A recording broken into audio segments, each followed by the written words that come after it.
Good morning, everyone. I can see you all coming in, so I'm just going to hold off for a minute whilst you're joining us. Great to see you all.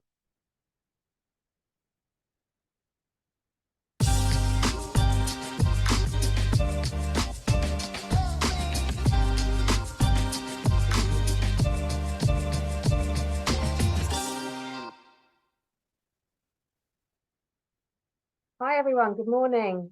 Welcome to all of you. My name is Stacey, and I'm the Deputy Director of Q.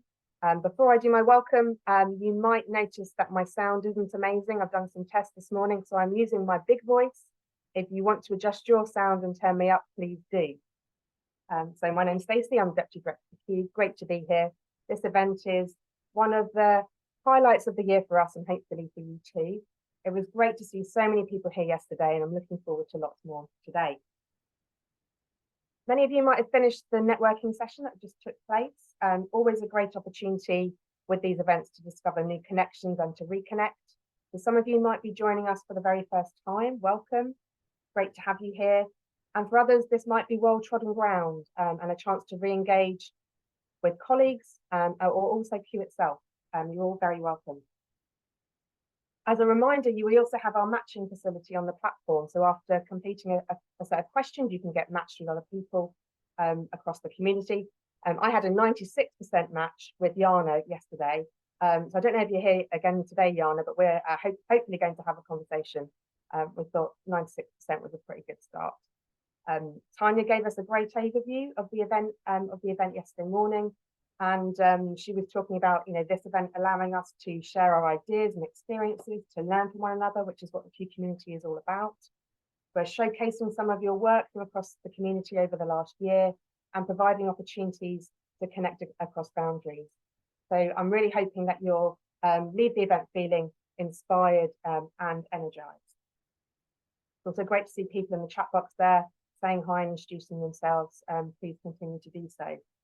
So this is day 2. We have another great set of sessions and opportunities for you this morning. I'm going to start by getting us a bit warmed up, doing a quick chat box exercise, which many of you will be familiar with. I'm going to invite you to finish the end of a sentence. I have 3 sentences to share. And given it's the morning, I'm wondering what gets you going in the morning. So my first sentence is, my favourite morning beverage is. My favourite morning beverage is. Lots of teas and coffees. I have my cup of tea. I started with a coffee, which is the opposite of what I usually do, but it was an early start.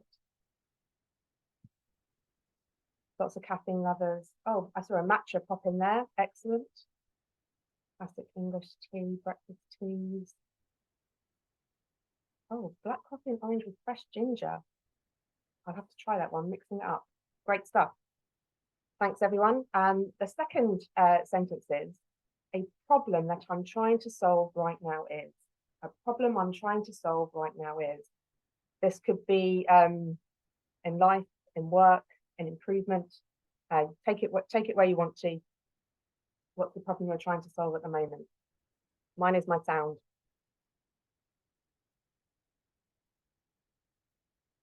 Learning Spanish. Some childcare stuff in there, some DIY stuff. The piano, staying warm. It's feeling a bit chilly this week.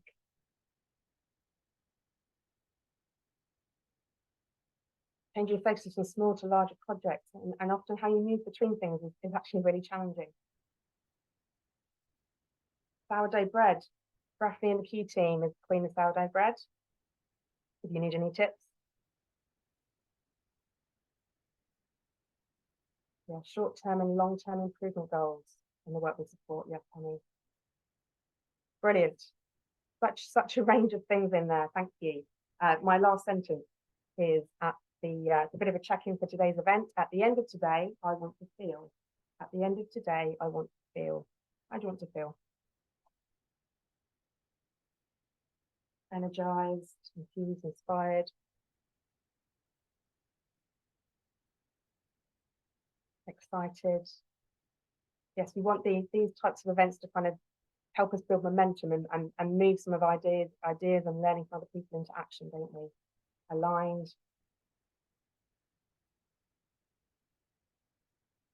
Connected.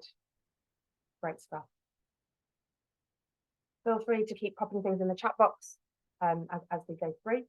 I'm going to take us on to just introduce our plan for today and the agenda. Our event is centered around collaborative improvement.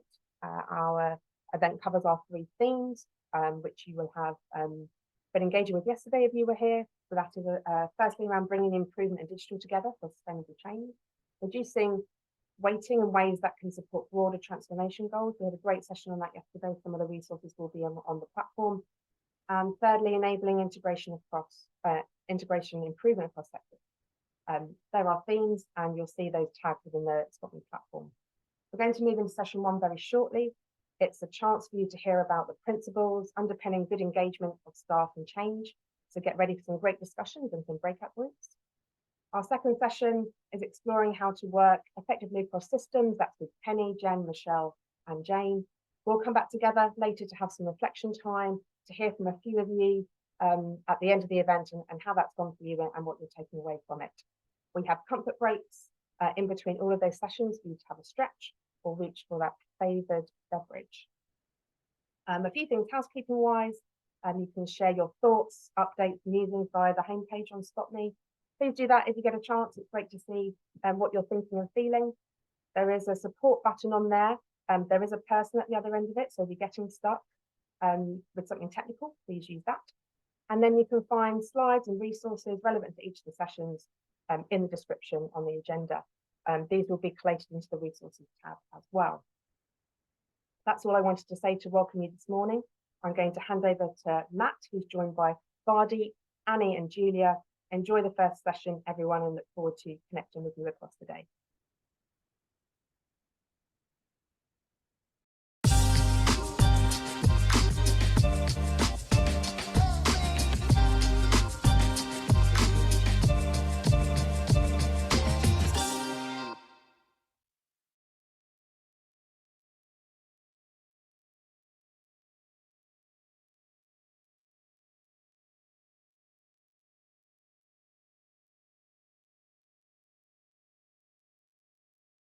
Okay, good morning, everyone, and a huge welcome to this session, exploring a topic of really kind of fundamental importance across health and care, but I think especially to those of us working in improvement, how to engage staff well in change. Before getting into the topic, just so you know, there's closed captions and live transcription available. I think a link has been posted in the chat. As we're on Zoom this morning, please do make sure that you're muted and do introduce yourself in the chat as well. It'd be great to hear from you all. Okay, so like I say, we've got a great session planned on a really important topic. We're going to briefly explore the case for the importance of engaging staff well in change, including the link between effective engagement and effective change. We're going to share different frameworks and perspectives on good engagement of staff in change, including some examples from across the Q community. We know there's a range of different perspectives on it. Some focus on change at different levels, whether it's transformational major change, or some is more kind of incremental everyday change. Some of it's on the cultural underpinnings, some of it's more on the kind of processes required to engage staff in change. But we wanted to create a space today to bring different perspectives together and really kind of make sense and make progress on this topic. And then there'll also be opportunity to reflect on the learning you can apply to your own change and improvement work. So we really want you to be thinking throughout the session, what makes most sense to you, what resonates most for you, and what can you kind of take away into your work. We're going to do it all through the fantastic panel, lots of questions, some from me, some from the audience as well. We've got some small breakout group sessions as well, and we'll come back together at the end to pull together some final reflections. So speaking of the fantastic panel, we're really privileged to have such expertise and experience across the community. So we really wanted to kind of draw on that as much as possible in the session today. So I'm Matthew Hill, I'm Head of Insight Evaluation and Research at the Q team. And then we've got Annie Laverty, Executive Director of Improvement and Experience, North East and North Cumbria Integrated Care Board. Julia Wood, who amongst other things is convener of CUE's Improving Joy in Work Special Interest Group. And Vardip Diogan, Senior Continuous Improvement Manager at North Bristol NHS Trust. So I can't think of a better panel to discuss it all with. We know there's lots of skills and experience in the audience as well, so we're really hoping to be able to draw on that as well throughout the session. So, why is engaging staff well in change so important? Well, I expect that most of you on this call kind of feel it is important. For me, it's kind of three-pronged. So firstly, making improvements around the multiple and intense challenges within health and care will require change at different levels. That could be everyday or incremental change right up to more transformational major change. We've heard a lot already, I think, about these challenges across the event, be it waiting lists, inequalities, digital transformation, workforce pressures. To meet those challenges is going to require significant change. We might disagree on exactly what those changes are, but I don't think we would disagree on the need for change per se. Secondly, we know that many change projects fail, and a commonly cited reason for that is the neglect of the human dimensions of change. An effective engagement of staff is a crucial part of that human dimension of change. And thirdly, and relatedly, there's growing evidence that if you effectively engage staff in change, the likelihood of success of that change increases. And I think that's increasingly acknowledged in policies such as NHS Impact in England, which really emphasises the importance of engagement, both with staff and with patients. Now, this session is just focused on staff specifically. So I think we should see it as a really fundamental issue across our work, and also one that we can and need to do better. And I think that improvement and those with improvement skills have a lot to offer to this question. So we're going to start with a series of inputs on how to engage staff well. They're not going to be detailed presentations. We've just asked people to speak for about 5 minutes before we get into questions. And I'm going to start. So I'm going to share some work that CUE has actually just published today. So really proud and pleased to be sharing it with you all today. Over the last year, we've co-developed an approach to understanding, measuring and improving the engagement of staff in major change. So we've focused on change of a certain size, depth, breadth, and complexity. We utilised the online discovery platform. For those of you who don't know, it's a participatory online platform for collaboration, innovation and improvement. Really worth taking a look at that, actually. Through that platform, we involve more than 300 people working to improve health and care across 4 different research tasks. Most of them were CUE members, so there may be some people on the call who participated. If you did, a huge thank you to you. The kind of quality and richness of the insights you provided was really fantastic. And we've published a how-to guide based on that research today to support those who are leading change, to understand, measure and improve how they're engaging staff in change. So do take a look at that more detailed resource on the CUE website or on the event platform. Effective measurement was the primary focus of the work, but the first stage was actually to develop a set of principles that articulate the key features of effective engagement, and that's what I wanted to share today. So we split these 10 principles into these 3 broad categories. The first is the importance of the foundations for change. So with the importance, firstly, of a clear rationale. That's the purpose of the change, and its connection to staff and patient experience are clear. So although we're talking about staff, we heard that that connection to patients is really important to secure staff buy-in. Secondly, shared ownership, so that staff can shape and influence the change, including problem definition. And thirdly, that staff have the capacity and capability, so they're protected time, they're given the skills and the knowledge that they need to engage in the change. So, for example, if the change involves kind of implementing new technology, it might be that staff need certain training or information about the technology in order to be able to fully engage in that change process. Then I'm sure this will be supported by people on this call, was the importance of the surrounding kind of culture and context within which the change and engagement takes place. So firstly, participants emphasised the need for honesty and transparency. so that challenges, limitations and risks are really acknowledged and there's no hidden agenda. And actually participants often distinguish that from actually their dominant experience of change, where they felt like they couldn't wholly trust the motives underpinning it. Fifthly, psychological safety. So engagement enables staff to share opinions and voice concerns without fear of judgment or consequences.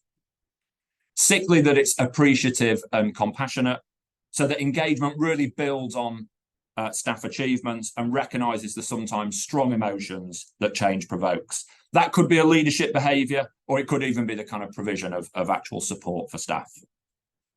And the final culture and context principle is around being inclusive and non-hierarchical.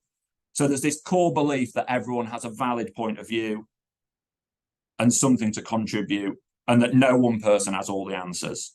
So partly this is a way of thinking about good decisions and problem solving, but I think it also covers the importance of equity, diversity and inclusion, and the need to really proactively engage a wide range of groups in the change process. And then finally, there were three principles in relation to processes and methods to underpin the engagement of staff. Participants felt that it should be structured, so there's a plan for how and when to involve staff, which is followed and made widely available. That it should have clear and consistent communications, so that engagement includes regular two-way sharing, including different formats and channels. That's partly about just meeting different needs and preferences, but again, it's a way of ensuring that a wide range of people can engage in different ways. And finally, a core improvement principle of continuous learning, so that staff are involved and engaged in open, ongoing reflection, testing and assessment of the change, including its outcomes and any unintended consequences that might emerge. So that's a taster of the work we've launched today. Like I say, it's primarily focused on measurement, so I'd really recommend people downloading that resource and having a further look. But I wanted to bring these 10 principles to this session itself. Annie, I'm going to hand over to you first to share your thoughts on this question of how to engage staff well in change.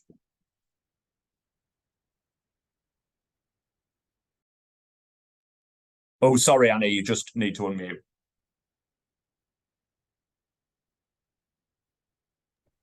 Rookie error there.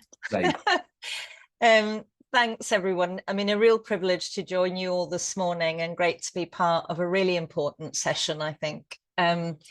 Scared but not alone are the words of a staff member, a colleague during the pandemic.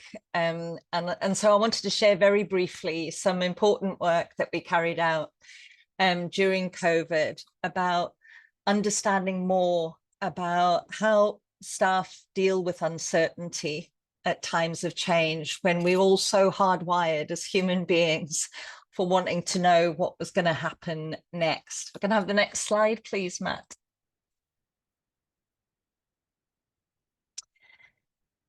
So first of all, I want to really acknowledge the support from the Health Foundation for this work. We were already involved in an Innovating for Improvement program. And in that program, we were testing different methodologies, technologies really for staff engagement. And we'd had a fantastic year in 2019, but that really changed when suddenly COVID hit. We went into an immediate lockdown, and I was really keen that we practically applied the new methods that we'd been testing for staff engagement to see if we could stay really, really close to the emotions of our staff. We worked fantastically with colleagues at a local university who allowed us to test the new technology. And we opened it up urgently, worked with them urgently over the weekend before the 6th of April, when we went into lockdown as an organisation. And that platform just gave all staff everywhere in the organisation an opportunity to log on, tune in and share their thoughts, what was on the top of their minds, what were they worried about, as well as answer just a few key questions that we were asking each week. We were blown away by the response. So launched on the 6th of April, and in 3 months, we'd had more than 10,000 responses from every corner of our organization. It meant every week in exec committees, we were able to have access to real-time staff data from teams right across our organization. We tracked a single metric each week. We changed our questions every week, but we had one consistent question that just monitored motivation for work as our indicator of staff engagement. And the platform gave us, we called it Corona Voice, a fantastic thermometer check, really. All sites, including those that were at home, isolated from work, and lonely in many ways. We quickly established that staff experience was worse for those people that weren't able to come into work at all. Can I have the next slide, please, Matthew?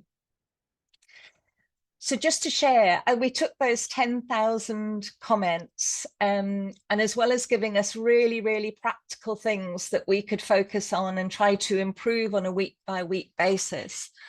On analysing those free text comments, we were able to establish 7 core needs that emerged for our staff at a time of uncertainty. The first of those being listen to me.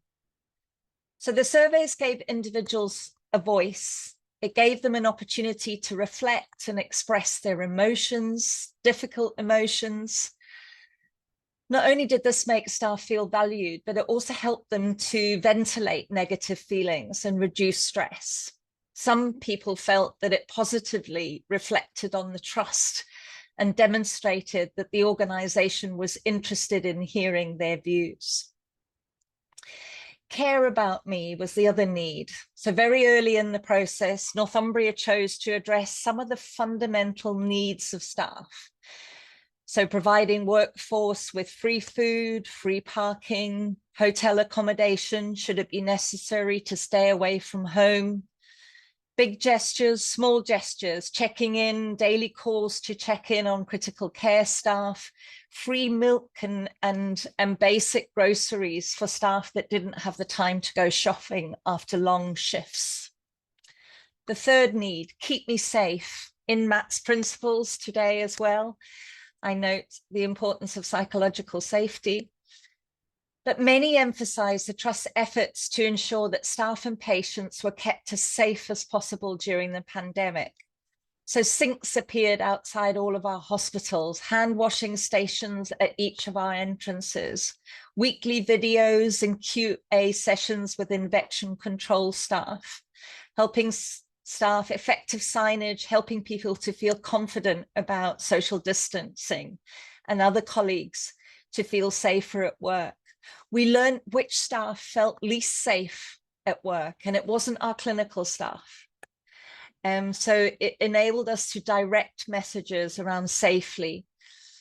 And many are greatly appreciated when government supplies of PPE were limited, that the Trust brought them on stream to produce its own factory and to manufacture these supplies locally.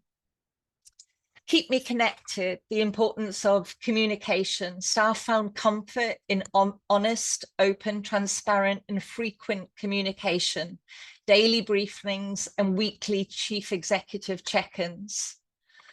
Our own platform, staff engagement platform, Corona Voice, enabled a positive way of expressing appreciation for staff during some of the most difficult experiences ever encountered. And this appreciation was expressed in terms of gratitude and admiration. And that in itself provided a sense of connection that went way beyond the individual team. Lead me.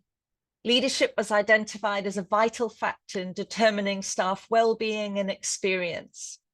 And the accessibility of senior leaders was praised, and the difficult circumstances in which the Trust were operating was recognised. Keep me going. The sixth need. Being a considerate employer was seen as important in valuing all staff. Flexible approaches to childcare and work-life balance, together with recognizing the need that people had to readjust and overcome fatigue, and faced with the difficult chances of what it felt like to be fitting into a new and unfamiliar team. We had weekly actions from an active health and well-being team, and these were frequently acknowledged by staff as important in keeping them going and sustaining their involvement. And finally, the last need was about notice me, honor my work. And we recognized that this was a basic need in all of our people, whatever their role, whatever their contribution at a time of crisis, it mattered that that was noticed and valued. And an appreciative element was built into Corona Voice, enabling staff to name individuals or teams that had made a difference to them. And we received hundreds and hundreds of nominations every week that we were able to share joyously on a Thursday night. So I'm keeping this brief. I'm sharing those needs with you because it's my contention that those needs were not particular to Northumbria staff, and nor do I think they particular to pandemic needs that emerged in the pandemic. I think these are fundamental needs around change and uncertainty, and they've given us a great steer for where we can focus our improvement. I'm going to neatly switch to Julia, who's going to tell us about joy at work. Julia, over to you. Thank you. That was great. Thank you very much. So, yes, I'm going to, well, as Matt said in his intro, I'm Julia, and I'm the convener of the Q Community Special Interest Group called Improving Joy in Work. So it's a bit of a plug, really, but if you're not a member, please do join. But back to today. I'm here today to talk about the lessons from all the work about joy in work and how they fit into engaging staff in change. Next slide, please, Matt.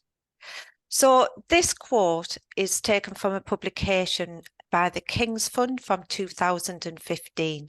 And the publication is called Staff Engagement, 6 Building Blocks for Harnessing the Creativity and Enthusiasm of NHS Staff. Now, the quote states there is now an overwhelming body of evidence to show that engaged staff deliver better healthcare. And then it goes on to say that trusts with more engaged staff tend to have lower levels of patient mortality, they make better uses of resources, they have stronger financial performance and higher patient satisfaction, with patients reporting that they were treated with dignity and respect. And really, what's written down there is everything we always want for our patients, isn't it? Whether we work within a trust or not. And we can achieve this through staff engagement, and we can achieve this through engaging staff in change. And we do achieve this by tapping into that creativity and that enthusiasm, which is in the very title of the publication where this quote came from. Next slide, please. And this is where the IHI, so the Institute for Healthcare Improvement, this is where their Joy in Work white paper comes in. If staff are happier at work, they are more engaged, and when they're more engaged, they are more likely to be open to change. And you can see on the left that there are 9 areas which make up the framework. Now, I'm not going to go into those today, actually, but I couldn't talk about joy in work without sharing them. And I would highly recommend that if you haven't looked at the white paper, then you certainly do give that a read. However, what I'm more interested in sharing today is what's on the right-hand side, which what this does, it outlines the how to go about implementing the Joy in Work framework. And the IHI referred to this as the 4 steps for leaders. So although these 4 steps are outlined in relation to Joy in Work, I personally believe that these should be considered when looking at any change in the workplace to help increase engagement. So I'm just going to talk through my thinking regarding that. So for steps 1 and 2, this is about understanding what matters to staff. If a change is happening, we need to understand what staff are concerned and worried about. We need to understand what matters to them. And more often than not, what matters to them is how it's going to affect their patients. And this is really important because the staff who do the job, and I don't really need to say this, but the staff who do the job always know way more than anyone else about whether a change is going to work or not. And we find this out by speaking to them, engaging with them. So steps 1 and 2 are all about engaging staff in the process and understanding their views. So step 3 for me, looking at engaging people in change, is about making change a shared responsibility. And I do really strongly believe we need to move away from this approach of you said, we did. I think we need to move to a you said and together we will, because this makes, well, it makes change a lot easier and much more sustainable, but it does help people feel part of the process and makes them feel that they can influence the change. And step 4 is all about using improvement science to test approaches to the changes we're wanting to make. And, you know, we need to tap into that creativity of staff. We need to give them permission to try something out and try something new. But we also need to recognise that if it doesn't work, there's still lots of learning in that. So we shouldn't view that negatively. So using tried and tested improvement methodologies really helps us ensure that the right changes are implemented and that they're sustained. So my final point is that next time you're looking to or you're involved in a change, do consider using these 4 steps as a way to engage with staff. Don't just feel that they apply to the Join Work framework, because I believe it is much, much wider than that. So thank you for your time today. I'm now going to hand over to Vardeep. Thank you, Julie. So hi there, everyone. I'm Vardeep, and I'm going to talk to you very, very briefly about Start Well, End Well. And this is an approach that also emerged through the pandemic as well. And on the next slide, the main bit really to focus on is that is the need. Why did this emerge? Because it didn't exist prior to the pandemic. And it emerged because of a real need from people of needing to feel connected, feel together, and feel that they were able to do the job to the best of their ability. And the reason why this was so prevalent is because very early on in the pandemic, I'm sure you will remember, many people were moved, many clinical people were moved into areas where they weren't normally working. So as well as the uncertainty of COVID, sort of locally, nationally, and globally, there was that day-to-day uncertainty of where am I going to be working? Who will I know around me, and will I be able to do the best that that I can, given the circumstances? And it was through this need that was being voiced among staff that our staff psychology team, a couple of senior leaders, and the improvement team kind of got our heads together to really listen to what was being said, to which then became the foundation of Start Well, End Well, which the aim was to develop something simple that promoted teaming, allowed people to sort of deliver their care that they wanted to be able to deliver during those times, and also to be able to take care of ourselves. So on the next slide, it's just an image, a visual of what Start Well, End Well looks like today. Now, at the start, it wasn't a 3-step team procedure as it's named now. It wasn't even called Start Well, End Well. So this has very much emerged through working with staff. Sort of, it was co-designed with staff, as the need was emerging. And quite simply, there's 3 processes in Start Well, End Well. There's the beginning, checking in. There's a middle part, which is called peer-to-peer pit stop, and then the end part, which is checking out. And it very much is in the gift of teams to use this how they need to use it, whether it's being formal about it or whether it's being very informal. So the I guess the continuous involvement of staff, of how this is used, you know, is ongoing, and that is, you know, very much sort of one of the founding principles of Start Well, End Well. The other two things that I just quickly want to mention about is that on the next slide, one of the most important things to enable Start Well, End Well to work was giving people an opportunity to speak up, to be heard, to share important bits of information, to ask questions, and to feel included.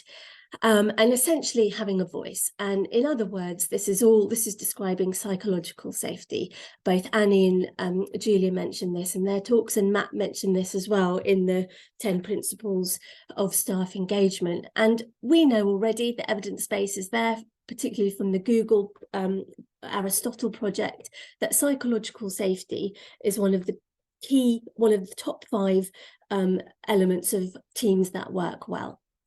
So it was really, really important that this approach sort of embedded this, because that was clearly what was missing and what people were asking for. And then another sort of underlying principle of Start Well, End Well, and it's on the next slide, thanks Matt, is about psychological flexibility. And this is where having our staff psychologists involved in the co-development of this was really, really important.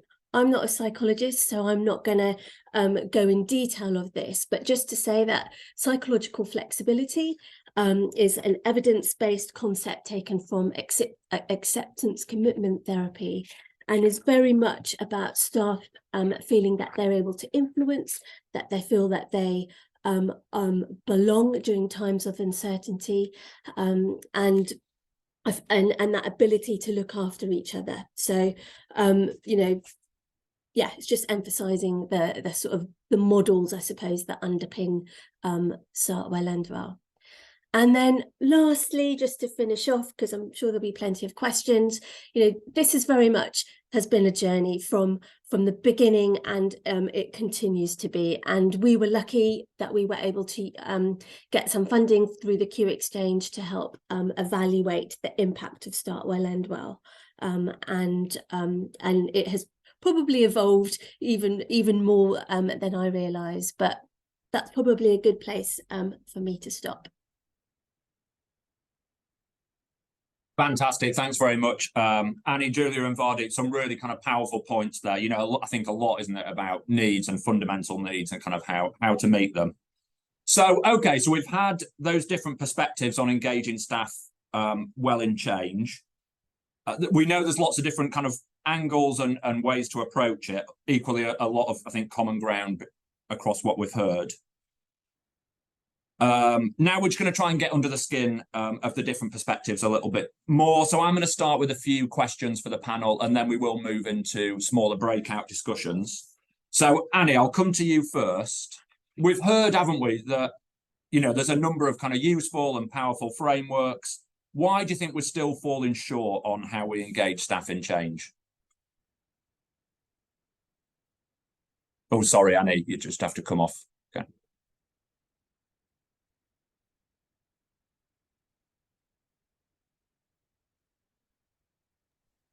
There you go. Wasn't coming off there. Yeah, great question, Matt.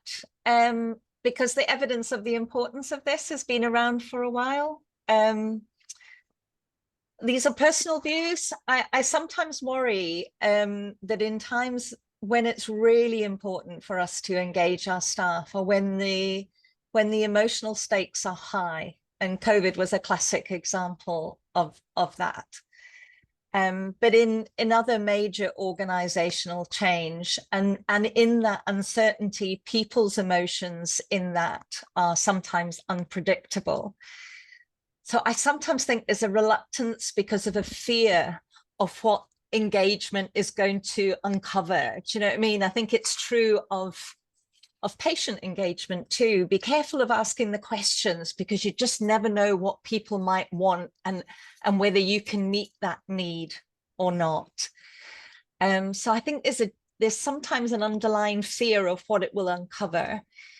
I think managing the behavioral and human aspects of change requires some skills. So sometimes I think there's a lack of confidence about how to do it well, and a fear of doing it badly and making a difficult situation worse.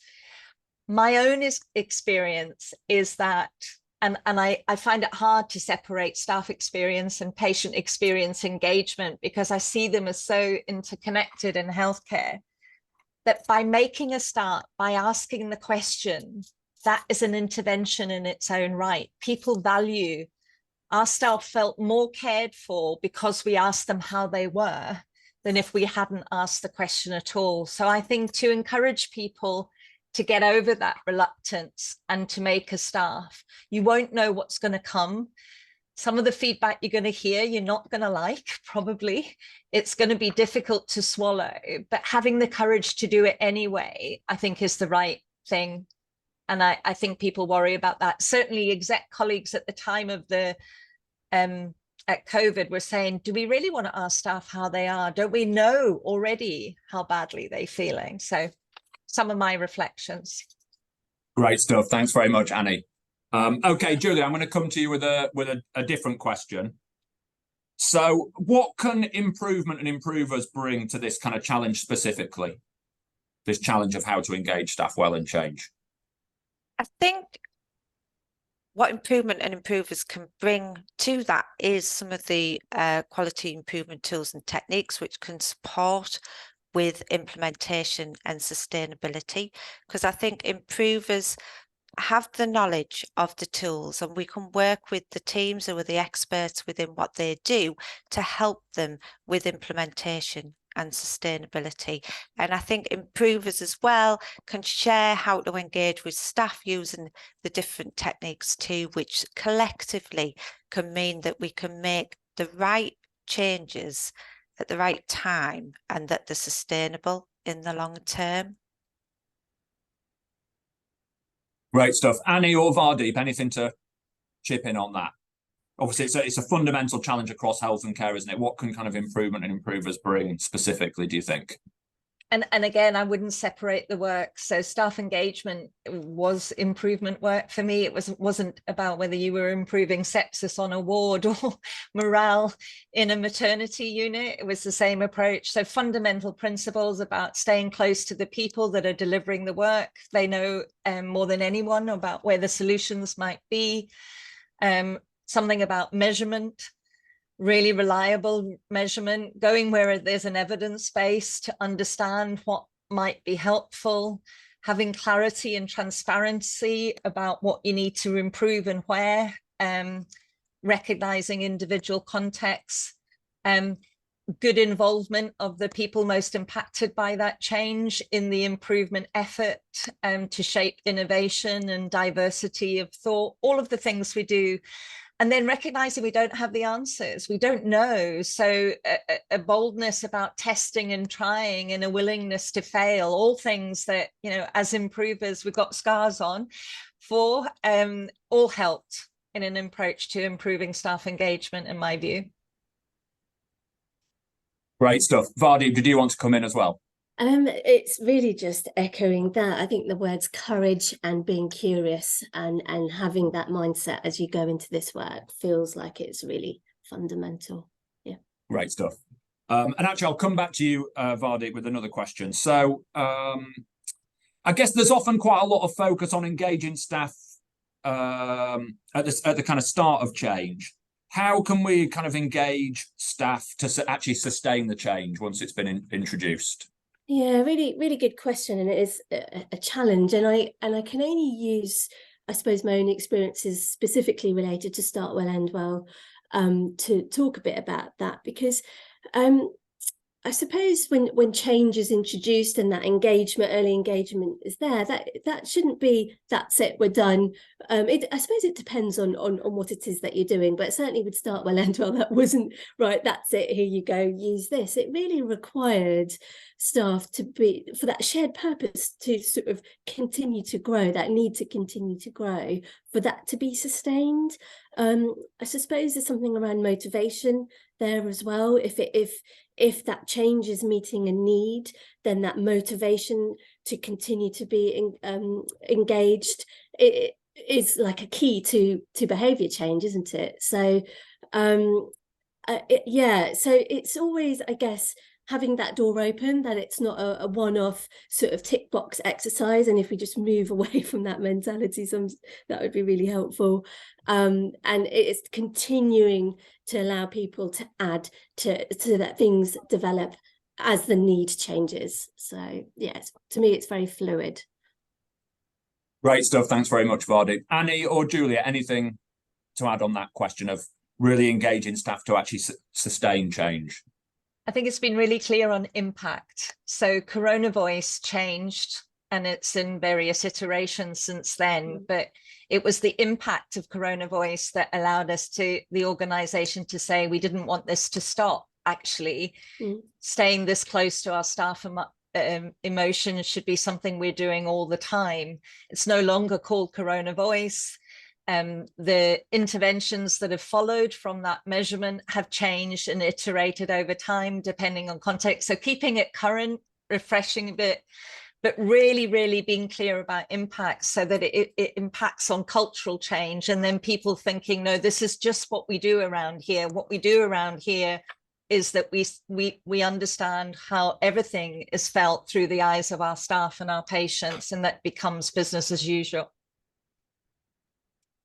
I think if I just come in here as well, I think actually if staff are involved and really engaged in the implementation session, sustainability naturally happens in some way. I'm not saying you don't need to give it emphasis, because you absolutely do, but if the staff are engaged and they truly believe that what they're doing is the right thing, then sustainability is an awful lot easier.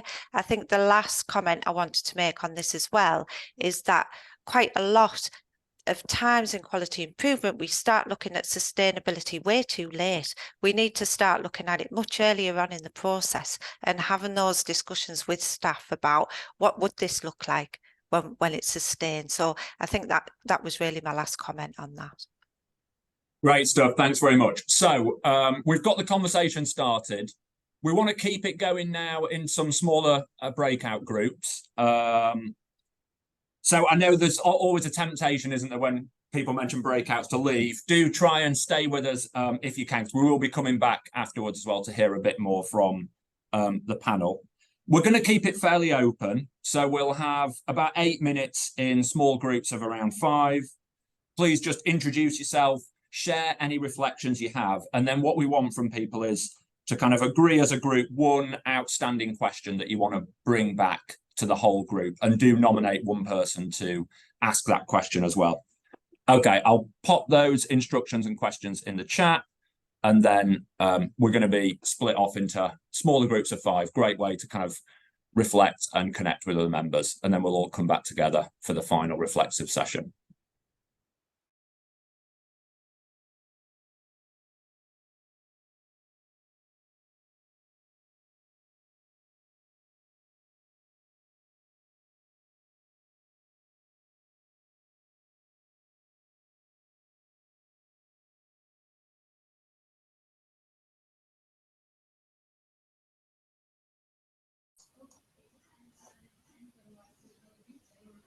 Sorry, I've just come back in because I had to dip out to go to a meeting. I've come back in. That's okay, Tina. I'll assign you to a group now, and then you'll get a pop-up on your screen. And Stick I've me managed somewhere. to just hit the wrong button and come out of the group. That's okay. I can reassign. Just bear with me. Okay. I've just got to find you because it won't let me reassign you because it thinks you're assigned. Oh, sorry.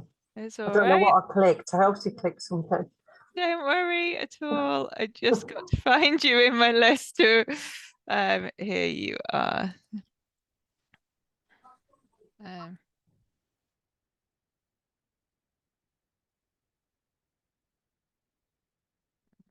Okay.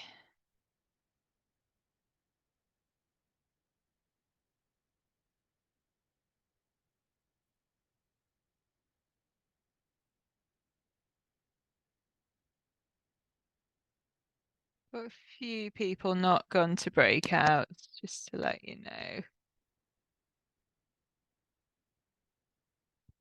What, a few people have dropped off? We've got a few people have dropped off and a few people that are still just in the main room, as in Okay. they haven't joined their breakouts. Okay, maybe they're on mute. Yeah. I had a message just from Henry about if we wanted to try and catch some time back up, but you know, whether you feel you can get back ready to finish on time. Yeah, we're not far off, are we? No. Yeah, we just cut the questions with the panel. Cool. Yeah. Yeah, because what they're coming, you've said it for 8 minutes, haven't you? Is that right? Oh, well, I need to keep an eye on the time, so thank you for that reminder. So they've been in for about a minute. So 10:35. So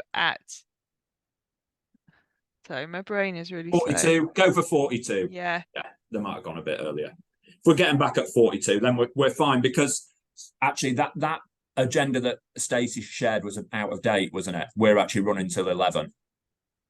Yes. Yeah, we're running till 11, then it's a 10-minute break, and then Yeah. back on at 10 past. Yeah. Yeah, that's fine.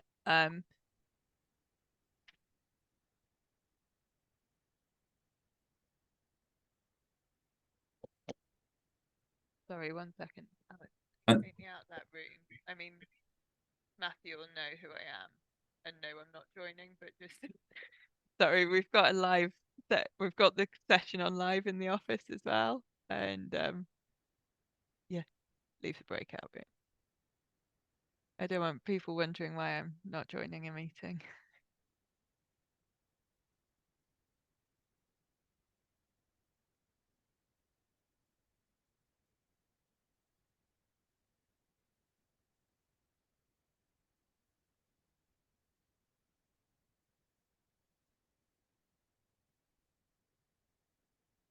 Seems okay so far.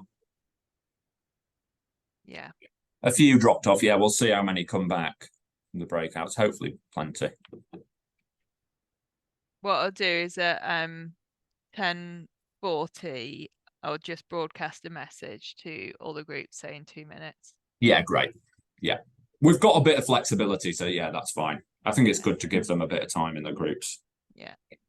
Because there's no breakout in the next session, is there? I haven't got that. No, I don't think Oh, there is. sorry, you don't need to think about that next session yet. Yeah.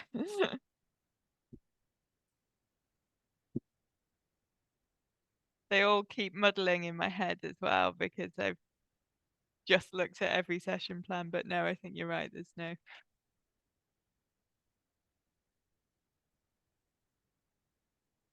Yeah, it's fine.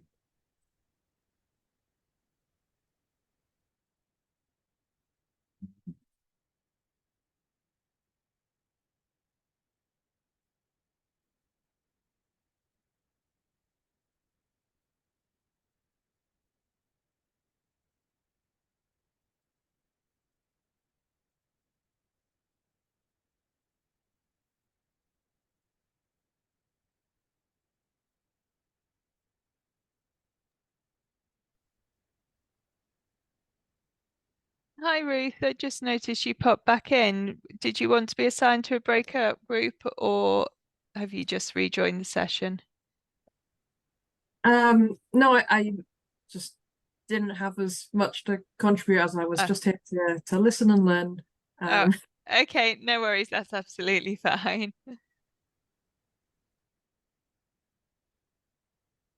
Hey, Ruth. Hey. Yeah. Everyone's going to be coming back soon anyway. They'll be back in a couple of minutes.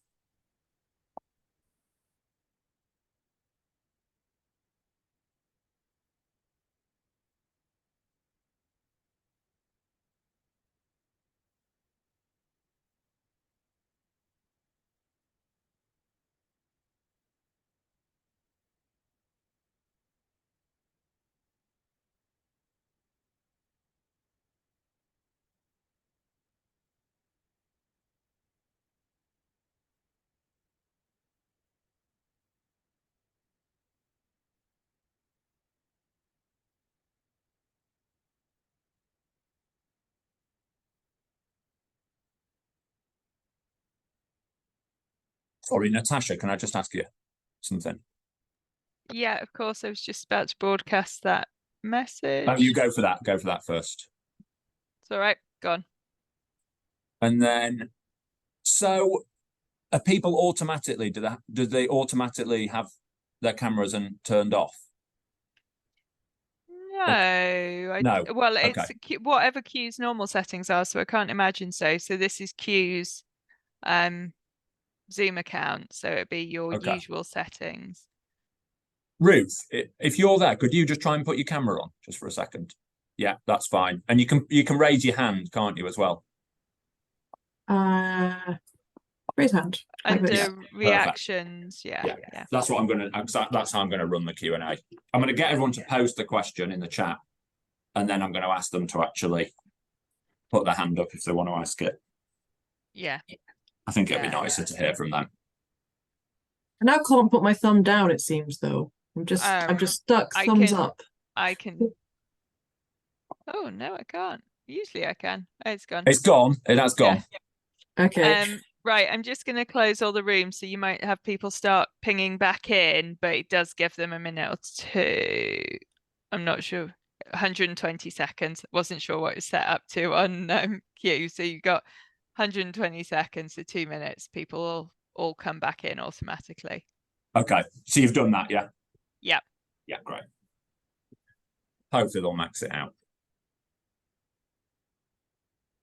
There's always those people that chat right to the bitter end, and then the ones that they come out back. They're still chatting, aren't they, when they come back? Yeah. It's never enough, is it? It's never enough, the breakouts. No. Okay, great.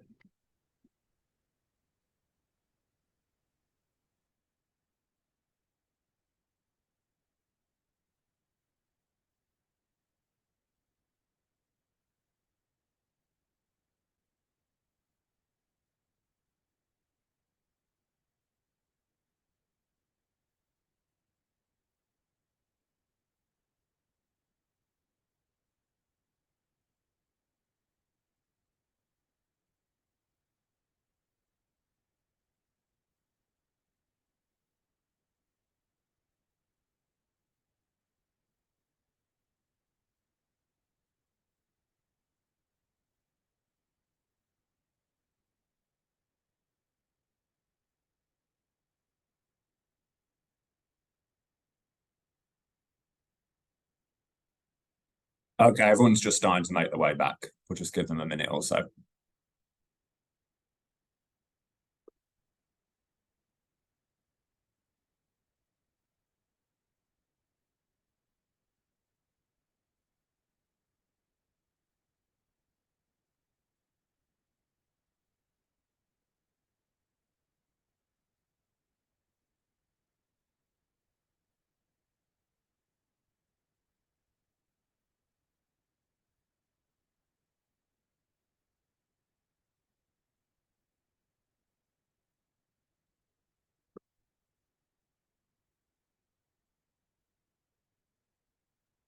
That's everyone back, Matt. Great stuff. Yeah, I can see everyone coming back. Fantastic. Okay, well, welcome back, everyone. I hope you were able to share some reflections with each other there. And we also hope that you've brought back from your group a kind of key question for the panel to keep the discussion going. What I'd like you to do is the person who was nominated to ask the question, it'd be fantastic if you could actually post it in writing in the chat. And then what we'll do is we'll actually call on people to raise their hand, to come off mute, turn the video on and ask the question to the panel. So we want to get everything in the chat so we've got a record of the questions. And then if you want to ask that question to the panel, please just put your hand up.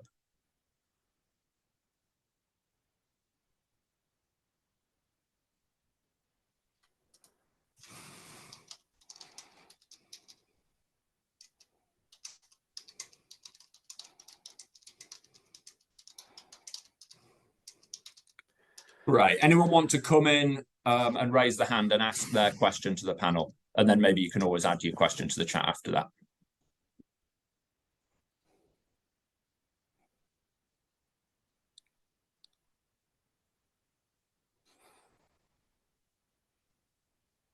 Hi, I'm happy to ask a question.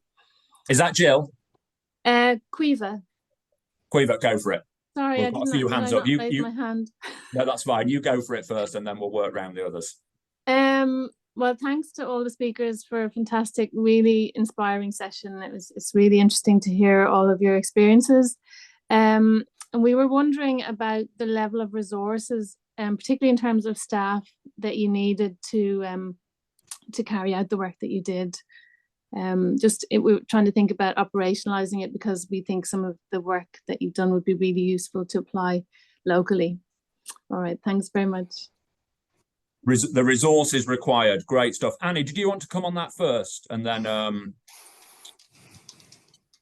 we'll go to Julia and Vardy. Yeah, well, certainly investing in staff experience and measurement and improvement of staff experience is something that the Northumbria board have taken seriously. They've invested in a team of people to do both patient and staff experience, and that team, so probably a budget of about $500,000 to do that essential work.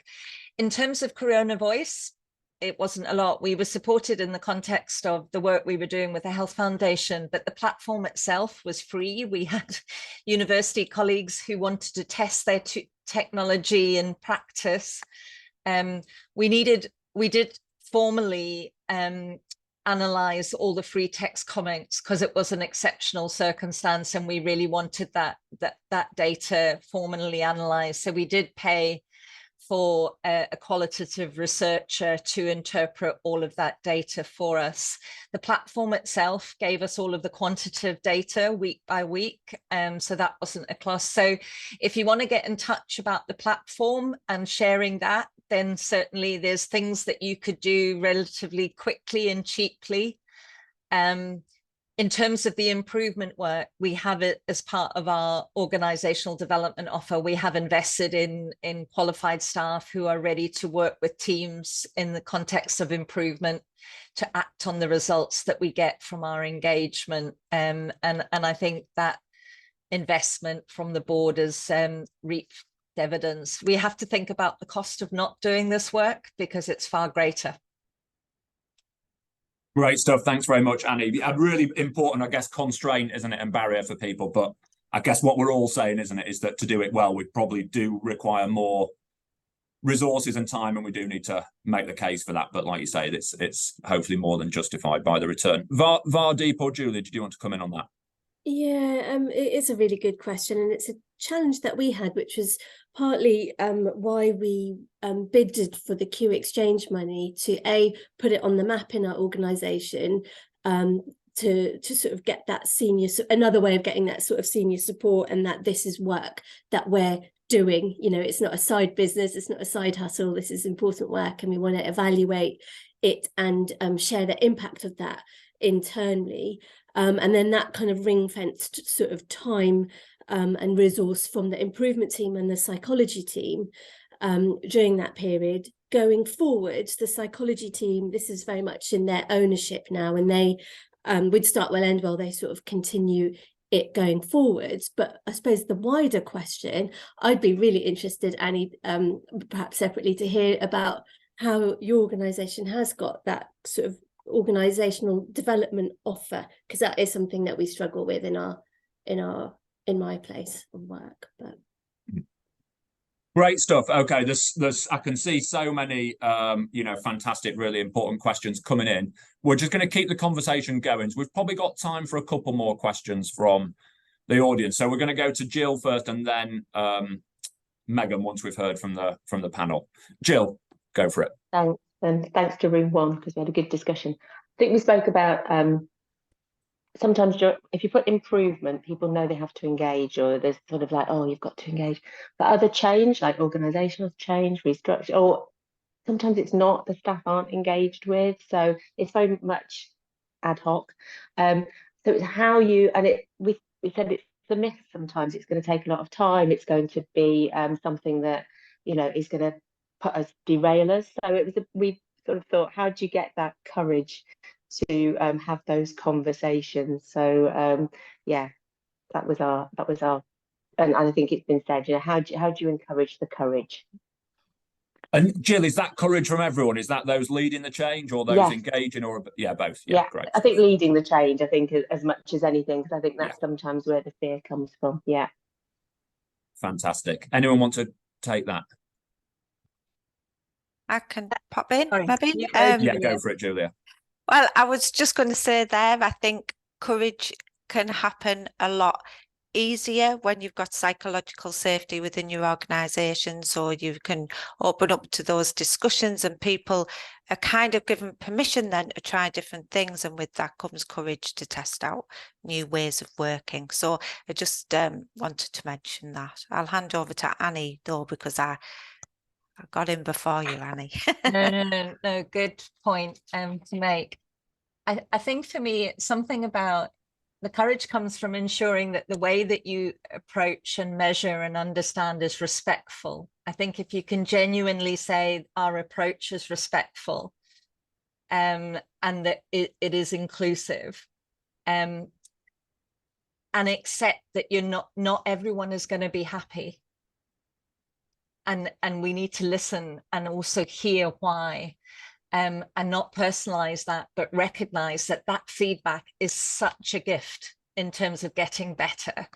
And the more invested people are emotionally in that, and the strength of their feeling behind why they're unhappy, even a bigger sign of their opportunity to be engaged in change and improvement. So seeing that as a positive, as opposed to, I've just heard, we're all trying as hard as we can as senior leaders in management, and all we're getting in this flack of what we're not getting right. So there's a reluctance to find out, to hear, and to really listen.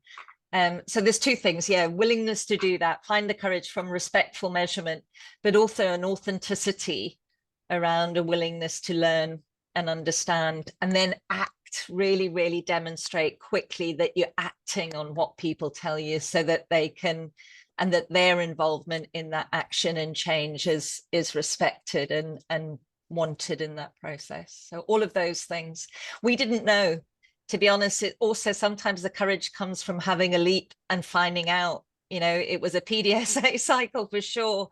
And I didn't have the confidence of all colleagues around the table that it was the right thing to do at the time, but we just decided we were the courage came from having a go and learning as we did, and learning what worked and what didn't, and what people needed in that process. Great stuff. Thanks very much. Okay, I think we've got time just for one more question. We can squeeze that in. So Megan, do you want to come in and ask your question from your group? Sure, yeah. We were talking about how to make sure efforts to care about people come across as authentic rather than contrived. And the example I gave was that we do sort of a positives and negatives piece in our team meeting every week. And we started to sort of ask people, kick that off by asking people, how are you? And some people take that very authentically and kind of tell you all sorts of things about how they're feeling and really enjoy the opportunity to share, whereas other people find that a bit more challenging and sometimes make a bit of a joke of it or a little bit awkward. And I think it's quite difficult sometimes to just make sure that how are you comes across as genuine rather than necessarily just part of a checklist, part of that kind of ticking things off a list. And I was wondering how the panel make sure that those sorts of interventions come across in the right way. I think people can know very quickly when something's not authentic, when it's a bit of a tick box exercise. It's, Friday, 3 p.m, let's do staff engagement. I think people can pick that up. I think finding a number of different methods and ways, not everybody wants to engage in the same way. So some people will want to talk about it. Some people want to write about it. Some people might just want to stick something up on a wall somewhere that reflects a picture of how they're feeling that day. So being flexible about the way that you just inquire, how are you? I think is a good thing. And the other thing that I think is important is don't have an organizational response as that's going to solve everybody's problems. Realize the complexity and the subtleties within your teams and your team's circumstances. So we learned about safety, and we learned that our clinical staff were feeling far safer because they were confident with PPE kit and all of that sort of thing. Other staff, non-clinical staff weren't that. So tailoring your thing, understanding people needed different things from that, I think is another way of making your message more authentic, rather than I've got a clear understanding what everybody needs and we're just going to roll this out as far as we can across the organization. Really understanding our data from protector characteristics point of view, different teams, different staffing levels, different grades. All of that was really important to allow us to tailor and make that offer more personal, in a way that I hope felt more authentic for others. Julia, Vardeep, what are your thoughts? Yeah, so it's such a good question, and agree with everything that you've said, Annie. And I'm going to put my coaching hat on here, and almost sort of awkwardness and challenge, or feeling challenge, isn't necessarily a bad response. So I guess it could also be about continuing to be curious about that and asking for feedback. You know, people if that doesn't feel like the right way to ask, invite people to share what would be more helpful, as you know, and as Annie sort of said, there's so many different ways. So that would be my sort of short answer to that. Great, thanks very much, Vardeep. Julia, any final thoughts on that one? The only point I would make in response to the question, which was mentioned in the question, was around how are you today? And I think in response, if you ask that and someone says, well, actually, I'm not feeling great because of that, it's then what you do with that information to show whether it's an authentic question or not. So is it that we, in that scenario or any other question, we need to show that we've taken it on board and we've listened, and then we act on that. So for me, for it to be authentic, it's not just saying how we are doing today or whatever the question is. It's about, do our actions show a response to that, which means that we really genuinely want to know. Fantastic, thanks very much, and a really powerful call to end, because we're getting close to the end of the session. Unfortunately, we're finishing in a few minutes. So just to kind of consolidate some of our kind of thinking and reflection and learning from the session, we just want everyone to just think individually in the chat. What's their one takeaway from the session? What's your one takeaway from the session? There might be more than one, but just put one.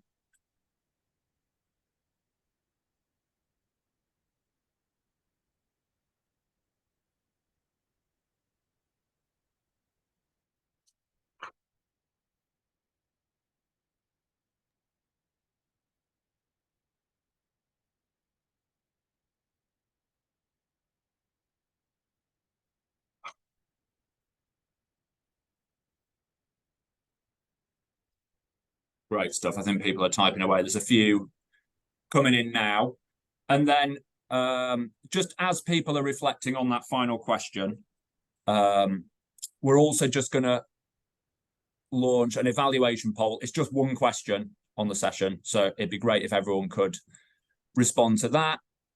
And then also, it'd be fantastic if people could just take part in a really brief after-action review on the session. So we're going to start with what went well. I'll type that in, and then we'll move on to even better if in a second. Just while people are doing that, most importantly, just wanted to thank everyone for joining the session and all of your contributions. It felt like there was some really fantastic, rich insights in the chat that we weren't quite able to do justice to. But I hope that act of kind of thinking about questions and reflecting together really consolidated some of the learning from the session. And in particular, I wanted to say a huge thank you to the panel, Annie, Julia and Vardeep, for joining us and sharing their experience and perspective with us. It was absolutely kind of fantastic to hear from you all. And that's it. So I've put what went well in the session and in the chat rather, then moving on to even better if. We've now got a 10-minute break up to 11:10 when the next session will start. So I hope to see lots of you there as well. Thanks very much for joining us and have a good rest of the day.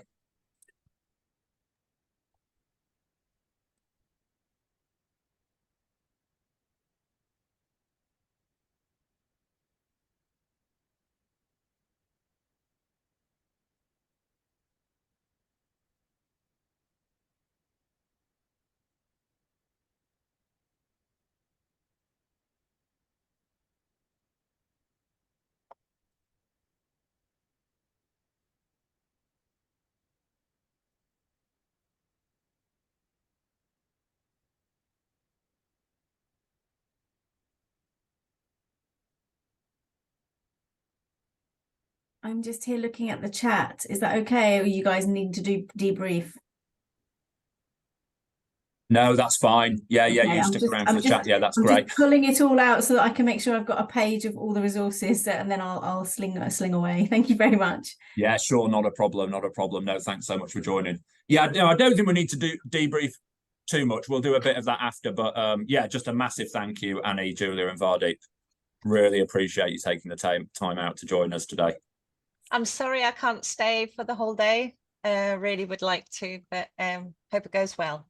Yeah, thanks, Annie. No, and really appreciate you taking the time this And week. really lovely to see you, Julia and Vardeep. I know it's been ages, I Annie, know, hasn't it? I know. Yes, Are we in the same neck of the woods? I don't know how that works. I don't know. I don't know. Hope to see you But, soon. yes, See you. Take you care. too. Great And stuff. thanks, Matt, for pulling it all Cheers, together yeah, and thanks, keeping us Matt. on track. Exactly. Yeah, great stuff. No, it was good. It was really good. Really enjoyed it.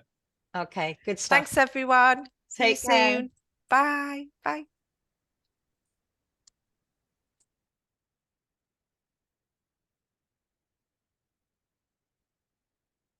Matt, if you need to leave, that's fine. We've just got a few people left, but I have just popped in the chat that we can download the chat and pop it in the resources that go online on the platform.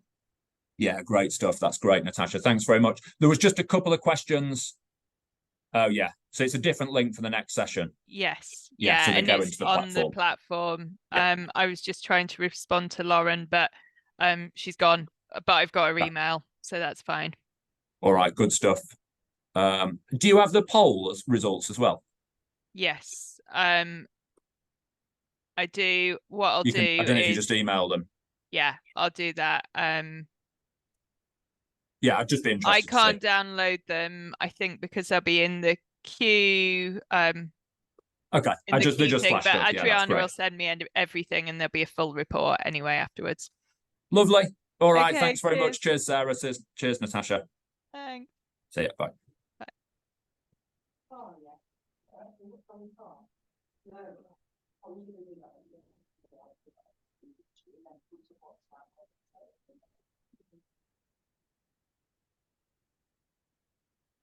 Unless anyone shouts otherwise, I'm going to end the session. But as mentioned in the chat, the full session recording and the chat will be added to the platform as resources very shortly.